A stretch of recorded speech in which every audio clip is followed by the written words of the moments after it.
gotta come out. My first order of business on my first day is to welcome all of you to Patterson-Great Falls National Historical Park. I was so happy I almost cried because we worked like really hard so that this could come true. So we was happy that today we have our park. The Great Falls Youth Corps is like 30 to 35 youth of the city of Patterson who really care about changing the city, that comes together, that clean the park, make plans for the National Park Service. Young people who were there who absolutely were inspiring, from the high schoolers to the younger people from the elementary schools who were there with their teachers. And equally as inspiring were the people from Patterson who care so much about the community. I've appointed a National Park Advisory Commission, and that National Park Advisory Commission will advise me and Director Jarvis and Darren on how we move forward. And I'd like to recognize them. They are Dr. Leslie Agar-Jones, the former Dean of College at William, Patterson University. Thank you for your great contribution to this effort. And to Leonard Zacks, the president of the Hamilton Partnership. Leonard Zacks, where are you, Leonard?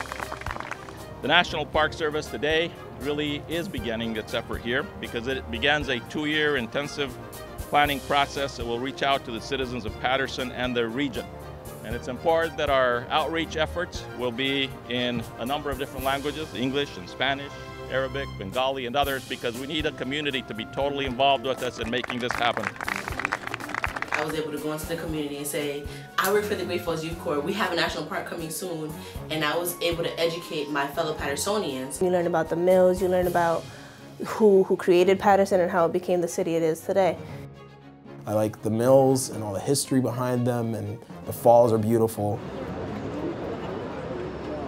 This is the only national park in the whole country. This is our Yellowstone. This is our Yellowstone. This is the only park where you join the aesthetic with the historic American Revolution and industry. Right here, the only park. Alexander Hamilton's vision of the American dream was different. He, more clearly than any other American, understood our future would be based on giving immigrants the opportunity to come to this country in freedom and use their natural talents to make a life for themselves and their families. People from other countries, other states, they'll come in and they'll see the falls hopefully cleaner, hopefully better than it is now. I want people to be like, oh yeah, I heard of Patterson. Patterson's great.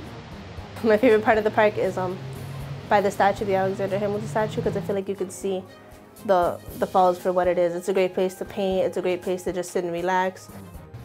My father loved nature, but he especially loved being in the falls. And we would stand here, and the mist would cover our hair, but never dampen our spirits. And that's what the National Park means to me. The legislation that passed in 2009 only authorized this park. Today, we establish it for real, for now, for future generations.